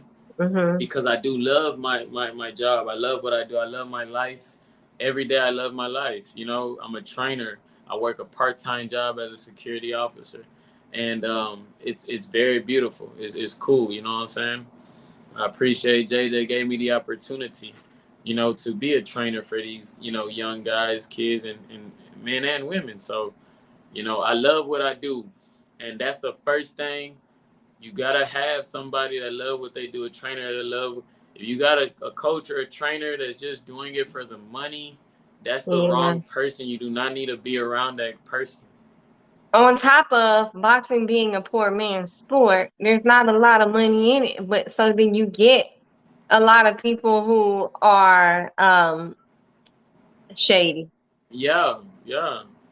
Because they're doing whatever they can They do can. to pinch a dollar, to Yeah, pinch pennies. this not the sport Yeah, for it's not that. the sport for that, man. Yeah. You know, it's definitely not. You know, and to all the boxers out there, like, you know, I always tell boxers, you feel me? You don't need to, you know, jump around and do all of these things. What you need to do is find a real trainer and Mm-hmm. then, you know, stick with him. You know, but I also don't say that. I don't want to put no boxer in the position to be like a victim. The same way, and again, when I talk is for the serious audience. But the same way you want you or your, because understand the trainer gonna want you to go hard and be a champion. So the same way you have to understand that your trainer is going to be looking down, you have to look up when you're seeking a trainer. And I tell Mm-hmm. boxers, if you got a coach, man, like watch, you know, give everybody a chance. But watch them. If you know that coach has habits of bullshitting, sleeping, whoop-de-woo, whatever the case may be, you know, that's not the one you want to go even try to build that relationship with. You feel me? But I tell boxers, find a good trainer, a good coach that actually cares about you. You all will have something more in that than you going to Roger Mayweather or going to Floyd or going to Derek James. You could go and hire Derek James and have zero success. You dig what I'm Mm-hmm. saying? You can go hire Roger Mayweather, Floyd Sr., and have zero success. You know, if you're leaving the, you know, coach, whoever that actually cared about you and was actually working you, that just because that man has a name, that doesn't make them less than, you know, this other coach. You feel what I'm saying? It's these Yeah. certain qualities that have to be in the mix. They have to be in the equation. And that's what I be telling, you know, boxers and you know, young fighters out there. And also too, like, and not only a boxer looking for a good, passionate trainer, when a trainer who is passionate and who is good and successful, they're looking for certain things in a boxer too. Of course. Like, you should be committed. You should be doing your own research. You should be I promise. teaching yourself outside of the ring or watching videos or just trying to get better mentally, physically, Yeah, a great coach. without. A great coach, you can't even just walk up to him and pay him to train you. You can't just go to Main Street and be Yeah, like, it's you can't just something go to that Main and be like, hey, Bobby, you my head coach. Yeah. we talked Bobby, about that on the last you show. can't just be like, Like, hey, Bobby, you're my coach. Like, what? yeah, Maine is it's an open gym. You can go, but it doesn't mean that These are the coaches are serious. going to train These you. are serious They have to square see business. something in you. These are serious square business coaches who've been doing it and been proven for 20 years plus, still going. Mind you, got two about to be world champions on the current from past to present. Like, you can't just walk in. Like, you really got to be a boss. You can't just walk in and be like, hey, y'all gonna be my coach. They're not chasing after no fighters. You know what I'm saying? Yeah, It's certain qualities you naturally got to have for them to even just be blessed to even want to work with you. yeah. So, we've been talking for a minute. I didn't quite catch that. My All bad. right, Siri. So I want to do oh, I want to talk about chess real quick. So a lot of people don't understand that chess can like really help not only in boxing but also in life. Just learning how to set moves up, and I play chess too. I got my own little chessboard. I taught myself just because I heard somebody say it a long time ago. It was an older guy, and he was like, that chess will really help with the mental aspect of boxing. So I started playing. I started playing on my phone against the computer, and once I started winning against the computer, I was like, "Oh my God! Like I know what I'm doing." So what got y'all into playing chess? Well, we always, I've Utah. I think Utah's already been playing chess way before me. But I've all like we big on the mind and mental. Like we big on like being conscious and aware and stuff. So I've always known that chess was a game of the mind. So I always wanted to learn how to play chess. Like I always wanted to learn, and just like I said, somebody heard me talking about it, and somebody finally bought me a chessboard. So then after that, it was just like it was by force. I was like, I taught myself how to play chess, and then I just been playing like a lot ever since I learned. Like a game, that's an amazing game of life, man. It does help with a lot of stuff, mental and in and out of boxing. What's the record y'all keep score so far? Yeah, I haven't beat Utah yet. I think we only played 2 times. Yeah. Okay. Haven't beat him yet. Yeah. All right. So as we start to wrap it up, y'all have like any final words? I want to play like a little game. Okay. Yeah, I just want to take this time again, because I don't really get this type of opportunity, a lot in my life. I appreciate my bro. I appreciate you, Jiffy. I just want to say, man, I'm very appreciative for this opportunity. Soapboxing podcast, Big Jiff Energy, Alief Ali. I really appreciate you all, for having me, and just taking a little minute to kind of hear a little bit of my perspective. Like I was saying, a lot of people don't really get to hear me chatter too much. You feel me? So I just wanted to say I really thank you all. Thank you, man. I thank you, Jiff. Thank you, Lord. You know what I'm saying? I appreciate it. That's all. Yeah, I'm gonna have you back on. I enjoyed talking with you. That's so real. look, maybe you can conduct an interview with me. So okay, that'll be cool. I'm up for it, and I highly appreciate it, Jiff. That'll be live. Yeah, that'll be live. Ray, you got any final words before we play this game? Just I appreciate you too. Soapboxing podcast. Y'all really the first to get the origin of the story for the most part. I mean, cause a lot of people just think that we cool and but nah, it's really way deeper than that. You know what I'm saying?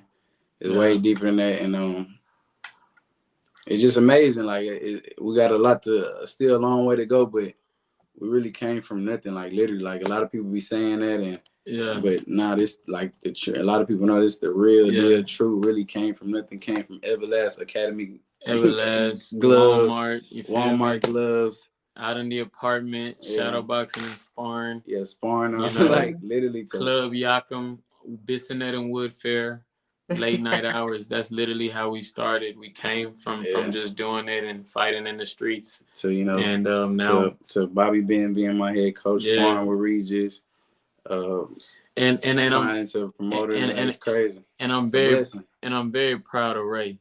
Alief Ali Talib. I want to let you all know that right now. That's my partner. That's my bro.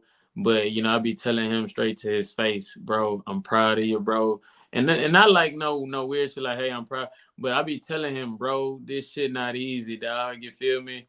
Young men, people quit every day, dog. So I be telling him a lot, bro. Like, bro, you kept going. You never stopped. Okay, I stopped. He never stopped. You feel what I'm saying?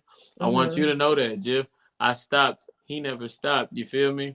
We was both doing everything like he already done told y'all. I stopped. He didn't. He kept going. And that's where he, I wouldn't necessarily say you stopped. You transitioned. True. I transitioned. But yes, from competing as a fighter, I stopped. Before I was a full-time trainer, I stopped. And that's what I'm talking about. You know what I'm saying? Through life, the hardships of life, no support, those things kind of, it broke me. I stopped.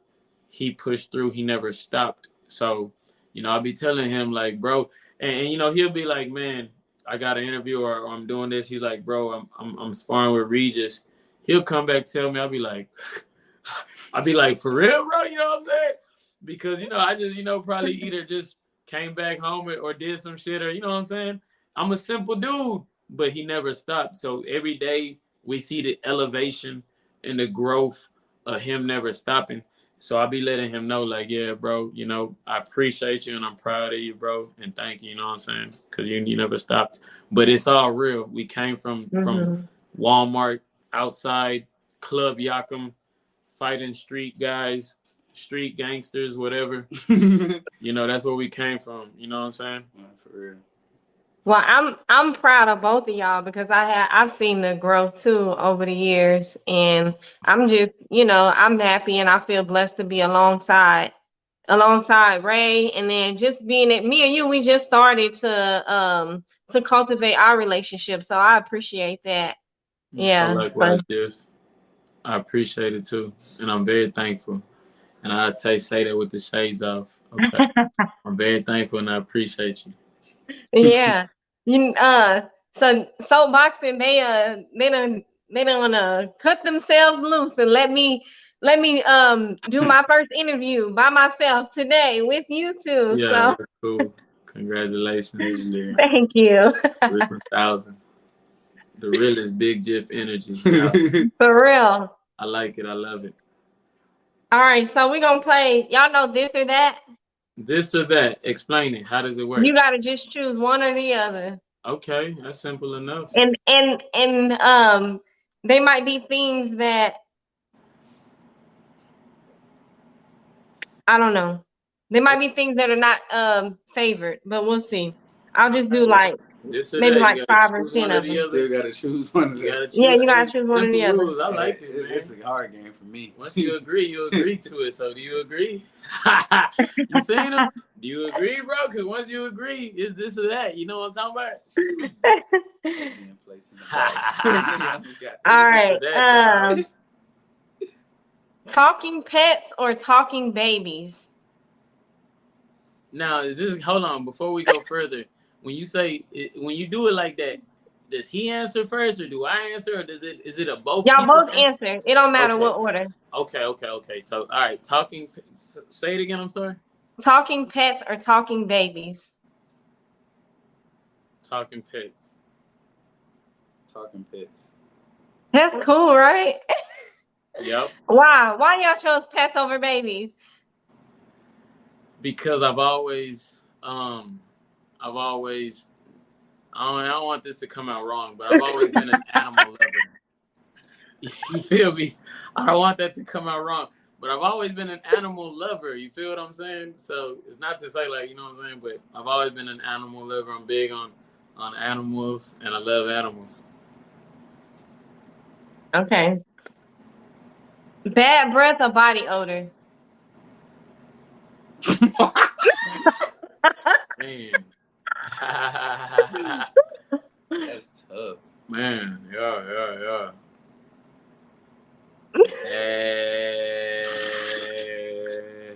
That's deep. Let's say bad breath.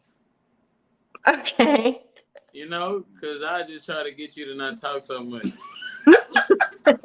You know what I'm saying? Somebody breath stink. I swear, you feel I'm gonna me? go with bad breath too. Okay. Yeah.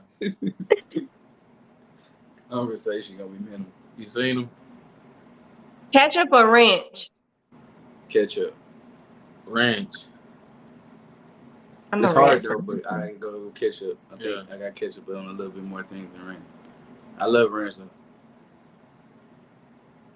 Oh, y'all don't mix them together? I do every now and then. I don't remember it. I don't know. I do it. You should try it. It's like the secret sauce. Yeah. Test the waters or dive in the deep end? Dive in the deep end. Test the waters. And it's funny. That's really how we That's like. really how we I are. thought it was That's gonna really be how- opposite. That's That was really I thought it was how gonna be that was opposite. a good one. That's really how we That are. was a good one. That was a good one. That was a very See, good I'm more of a dive in the deep end type person. I ain't testing nothing. I'm gonna do it or I'm not gonna do it. Yeah, I'm gonna test it out. Hey, that's how we are. That's funny. You know, I'm gonna dive eventually after I test it. Square business. Night or morning? Morning. Night. I was gonna say, why are you thinking? Yeah, I don't even know what I was thinking. Yeah, and that has always been like that. Yeah, that's crazy. That has always been like that. He's gonna say night, and I'm gonna say morning. I promise you, 9 times out of 9. I have literally gotten better over the years to, mess with the morning a Yeah. little bit more. But yeah, I'm a night owl. Yeah. and I'm an early bird. But both of them birds, though. You feel Yeah, me? both of them birds. Both of them birds. That's interesting. Nah, for real. Owe money or owe a favor? She said, owe a favor or owe money? Oh, a favor. Yeah, owe a favor. Yeah, I don't know how I feel about owing people money. But you know, like if I lend money, I feel like, okay, I have to make sure that I don't need that money back because Yeah. chances are you might not get it back. But I Yeah. always say, as long as you owe me, I'll never be broke. Yeah, for sure. For sure. Yeah, I never been a fan of owing nobody no money. Yeah. Yeah, me neither. Hang out with little kids or old folks? That's interesting. That's a hard question. That's interesting. Yeah. But okay, so man, dang, I hate that it's an either or type of deal. I would have to say hang out with old folks. And I would have to go with the old folks too. Me too. You know, man, because people don't understand. They look past and look at old people like, man, they're old, but man, old people got so much wisdom and not like people don't understand. To imagine talking to somebody or being able to pick the brain of a person who's 85 years old and they're coherent and they're strong, mentally coherent and regular, just like you can ask them so much and gain so much knowledge and perspective. Giving a great example, my grandfather. Like, this is a man who's 85 years old. You understand? He's coherent, strong, healthy mind, always been a sharp mind, never not a drug user, super healthy Muslim man who was alive when there was segregation. He not telling you from a history book. He not telling you he telling you because he actually was living through these times and has been here, been there, can tell you, and still alive in 2022 and coherent and tell you, can see what's going on in 2022 and can tell you what was going on 60, 70 years ago, coherently, strong like that. It doesn't get no more special and better information form than that. Like, that's like the most beautifulest thing if you can have access to a person like that. Like, that's like light years of knowledge. You don't get no better than that. Like, that's crazy. I agree. A lot of people, like I said, a lot of people overlook old people and just be looking like, oh, they old, but no. Like, that's a real human being that's alive, that is they got some here. knowledge for sure. That's crazy. And I didn't understand that and respect that until I started just getting older. Yeah. Be embarrassed or be afraid? Be embarrassed. Be embarrassed, you feel me? Yeah, be embarrassed. And I live by that wholeheartedly. You know, but before I'll be cool with being afraid of anything, I'd rather be embarrassed as hell. You feel me? I'd rather everybody laugh at me, bro. Nah, for real. You can laugh at me, go ahead. And that's how it even goes. But you ain't gonna say I'm scared of anything, though. Yeah, that's me. Yeah, for sure. I'm like that too. That's why it's like, that's why I could go out there in front of a crowd and fight, and people scared to lose in front of their few friends. Cause I'm like, that's not gonna make or break me. Like, you know what I'm saying? I'm cool. I got thick skin. Like, I'm gonna be good. Like, I got the courage to risk losing in front of people. But the potential. But nobody never gonna say, oh, he went out weak or he was scared or he didn't want to. You know what I'm saying? But look, I'm glad you proposed that one right there, because I want to speak on this real quick. The potential of embarrassment really hinders a lot of people from trying and reaching their potentials. You feel what I'm saying? Because they feel like they can be embarrassed. So I want to tell everybody, man, get embarrassment out of your mind, man. Don't be afraid, you know, and don't worry about the embarrassment. You know what I'm saying? Yeah. I'd rather be embarrassed than afraid too. I ain't scared of nothing. Yeah. French fries or onion rings? French fries. Off top. Off top. just munching on onion rings. I never understood onion rings. They just fry onions. That's nasty. It's weird. Yeah, defeat the purpose. It's weird. Yeah, I agree. Share food or don't share food? Now that one I gotta say, like, it depends, you know. Yeah. But I'm all about, you know, I share some food. Especially if I think it's enjoyable. I would like for someone else to enjoy it. Oh, that's very nice. Share food. Yeah, I'm gonna share it, you know what I'm saying? we break bread. You dig what I'm saying? Yeah. Let's see. I got a few more, but I want to get some good ones. Okay.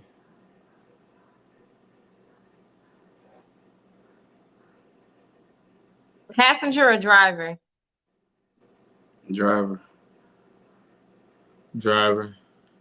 And I already know why for both of us. Really, just like it's not too many people. Like, just be honest, it's not too many people I could just like. First of all, I want to say we have partners and friends that have died from vehicles. Like, so that's a serious thing. Like a lot of people don't take that serious, but we take being in the car with somebody serious. Like I said, both have. This man's brother was hit by a car. One of our best friends in 9th grade was 9th grade, no 10th grade. Yeah, died in a car accident with two of our other friends that was being reckless. You know what I'm saying? So just literally just being reckless. Literally, he threw out the car, broke his neck on a tree. But yeah, so Lord. I don't really just like getting in the car. That's like, it sounds simple, but I don't just like being in the car, the passenger of too many people. Like, because people be driving reckless and think that's cool. Like, I really be like, understanding, like, you will die from this car. Like, I know people that, like, matter of fact, I know at least 3-4 people, like, close, that have all died from car accidents or whatever. So, like, I don't just take being in the car lightly. I'm a very cautious driver. Yeah, so I like being in control of my life. That's how I be feeling like. I understand. I don't let anybody drive me anywhere. And I don't even like getting on planes. Yeah, and I don't play all that playing in the car, doing tricks and all that stuff. Like, let me get out. Funny story or one-liner? Funny story. Yeah, funny story. I'd rather know like a one-liner. Like, I like to laugh, me. I'm goofy. You gonna laugh if it's funny or not. I'm goofy, man. Yeah. You gonna laugh either way. Either you laughing at somebody or you laughing because of it's funny. True. Iced coffee or hot coffee? Hot coffee. Hot. Really? The iced coffee not the real deal. I think if you want it cold, you going automatically. You going for like the taste. Yeah. Which is you, Jiffy. You going for some sweet type of stuff. You're not going for the origin of what coffee really supposed to do. We going for what it's really supposed to do. Get you up in the morning. Just wake you up? Wake you up in the caffeine, hot effect, all that. The warmness of all the beneficial, not just the taste and to wake you up. Hot stuff burns my stomach. It's good for digestion, everything. Warm, all that. So look, Eduardo said in the chats that you'll race Marlene. Oh, remember when we was driving to Austin? I was gonna say that we were driving to Austin and he didn't want to ride with nobody. I was in control. He wanted to drive. Eduardo, I was freaking out because Marlene was driving me. Eduardo, you right. Hey, man, but I said I got Eduardo was with Aaron. Ray was driving and Marlene was driving me. I don't let her drive me no more. At all. Hey, but we seen who the craziest was. We let Marlene show she was the craziest. She kept saying she wanted to win. She wanted to win. And I was like, I don't want to win this. I want to make it alive. He got to sharpen up. You feel me? I'm glad Eduardo tapped in and told Ray, hey, man. Look, that go back to the part of test the waters of deep end. I told you I'm deep end too at the same time. Man. Yeah. I was like sweating on my like no wonder I lost all that weight and I was underweight because I was like, please stop. And I was like texting Ray, like, can you please just like stop? Like, please, because she's not gonna stop. Yeah. Wait. So what happened? Because we was driving. We went to a fight in Austin in February. You know, we all drove out there. So I drove my own car. I think Eduardo drove his car, and then she rode with Marlene. And y'all wanted to we always like kind of like being funny. We had like a little. We were in a line, an assembly line. Okay, and y'all wanted to race? Well, no, I think Marlene started. So Eduardo was leading, and then Marlene was fighting with Ray for the middle spot. She wanted Ray to be last. She didn't want to be last. Yeah. So every time Ray tried to get in the middle, she was like, no, he not getting in front of me. Okay. So Ray was playing like not knowing that Marlene was like dead serious. She didn't want to be last. Okay. But Ray was just like, oh, okay, this is cool. You know, he's trying to make it. He want to go to the fight. It's a game. But Marlene was like really risking my life because she didn't want Ray to win. Yeah. She's like, you know, she's world she was taking champion. it. She's a competitor. So she don't want to. She's a turning competitor. up. She don't want to lose Yeah. nothing. And I was just like, no, it's not a game. Like, please, I just want to make it to the fight. She's like, I got us. Like, she's like, we're best friends. Trust me. Like, I love your life like you love your life. And I'm like, oh, please. Nah, that's crazy. Marlene was turned in. They can't get me to do it. You know what I'm saying? It was bad. After that, anytime we go somewhere together, she's like, I'm driving and you driving. I got it. We're good. Yeah. I'll drive.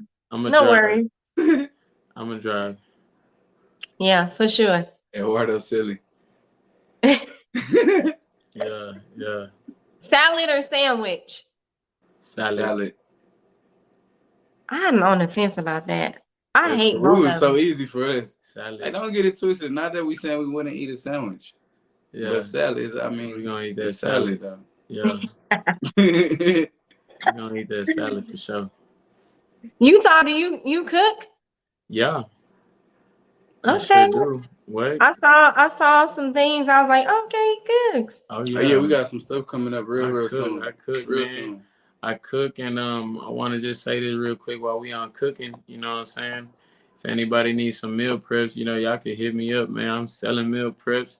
You know, y'all could DM me. I'm working with a chef. Her name is Chef Lonnie. She's one of the best chefs in the Houston area, and Alief as well. And yeah. So we cook, man. We sell meal preps. I mean, it's a reason. I don't know if y'all can see, but the diet, you feel me? We got our diet is on point over here. You know, we cook, Ray, you know what I'm saying? We feeding Ray salmon and all type of stuff. He ain't never told y'all. He'll tell y'all the next fight. We got him meal preps for his whole fight coming up. The next one. Look, I got I might need to hit you up. You do vegan meal preps? I sure would work on it just for you. Because I need to drop some weight in 2 The chef that we weeks. work with, she has already had like vegan option meals, so I'm pretty sure she can do it. Matter of fact, I'm gonna do something just for you, just for you. And cool. Thank you. It's gonna be inspired just for you, or just by you. You can call it the Big Jiff meals. The Big Jiff, man, the menu, Big Jiff menu. I got you. We're gonna do something like that where it's gonna be vegan options only. All right, cool. Yes, and I'll let you know. I'll keep you posted. We mess with the vegan options though. We be eating vegan some days. There's a lot of days we'll eat vegan and stuff. We're just not. Yeah, I don't know what I'm missing. I barely ever ate meat. So, girlfriends or guy friends? Now what type of question is that? That's what I'm trying to find out. You see what I'm saying? We need clarity with this one. Yeah, man. You know what I'm saying? You gotta come at it. Like, because it's the end, and once it's up one time, you need clarity on it. What you talking about? Yeah, you know what I'm saying? Hey, you can't mix like the way you said that one's. Hey, chill out.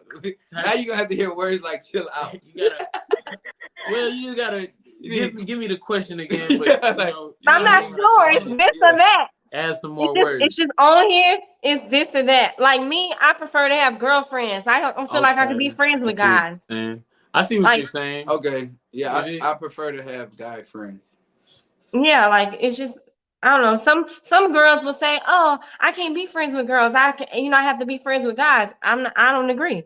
Yeah. I'm the same way. So English or math? English or math? I like that, and I like how you did that. Math, yeah. Mathematics, yes. Okay. That's universal language. You dig? Numbers don't lie. I promise. Always. Pen or pencil? Pen. Yeah, I feel that. Prom or homecoming? Prom. I hated my prom. Introvert or extrovert?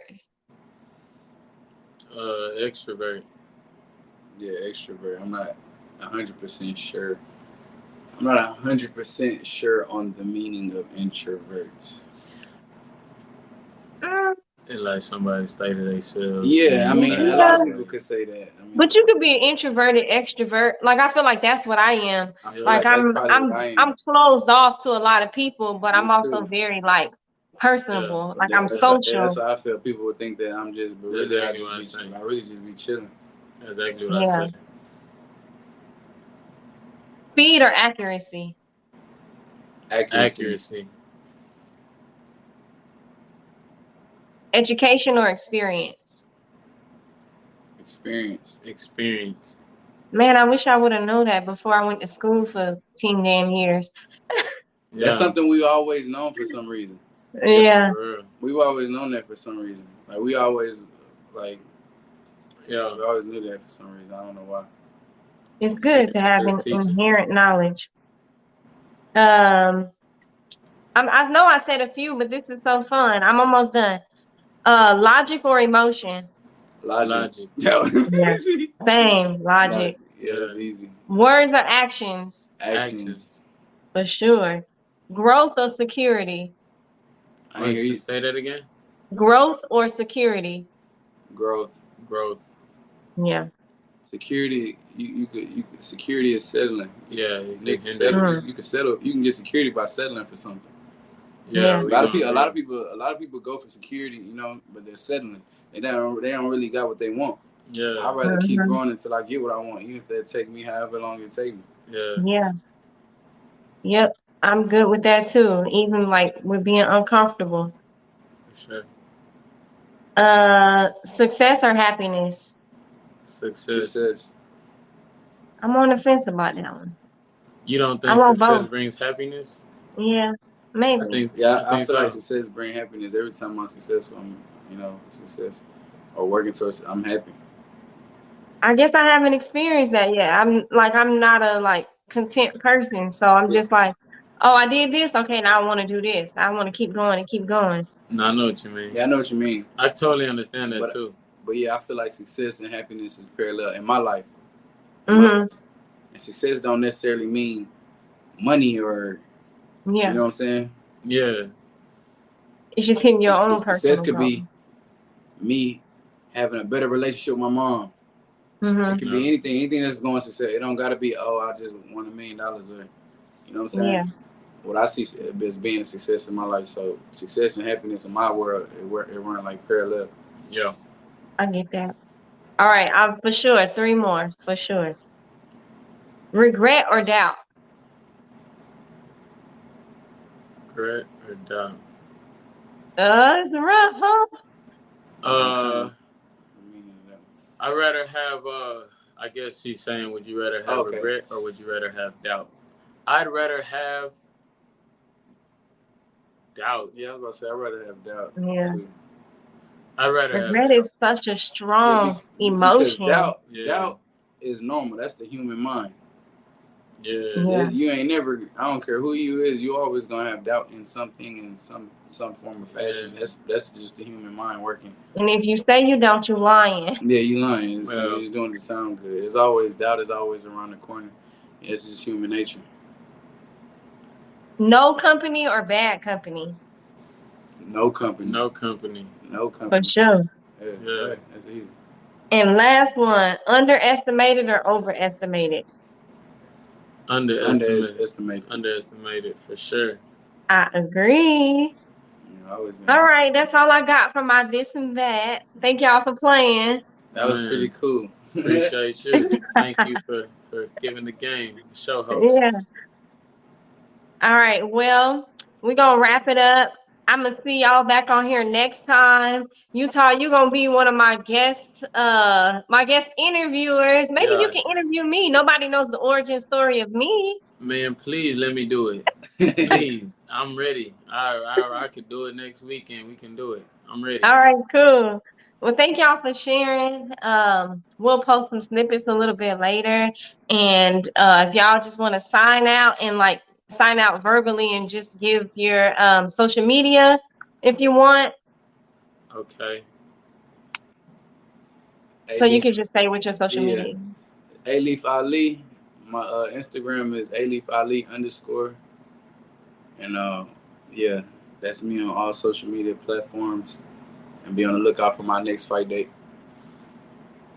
Hey, y'all. Be on the lookout, man. Alief Ali, next fight date. Want to give a big shout out one more time to my girl, Big Jiff Energy. Well respected, Big Jiff. And a whole soap boxing podcast team. You know what I mean? I say, yeah, boy, Coach UT. Me a sign out. Real team, respect my rhythm. You know what I mean? I say, what? Hard work and dedication, man. Believe it. Yeah, man. Yeah. That's it.